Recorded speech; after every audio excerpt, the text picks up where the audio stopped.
मजबूत लहजे में बोलने वाली, सपनों में रंग घोलने वाली, वक्त की सारी उलझी गिरहें अपने बल पे खोलने वाली। मजबूत लहजे में बोलने वाली, सपनों में रंग घोलने वाली, वक्त की सारी उलझी गिरहें अपने बल पे खोलने वाली। सुख के हंडोले में लाट का झूला, देर तलक झूल चुकी जब, आन बान से रुखसत होकर बस गई शहजादे के आंगन।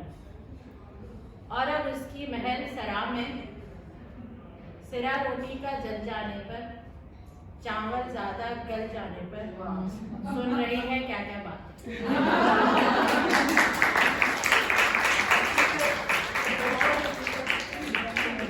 बहुत शुक्रिया। काश के समझ आ जाए लोगों के।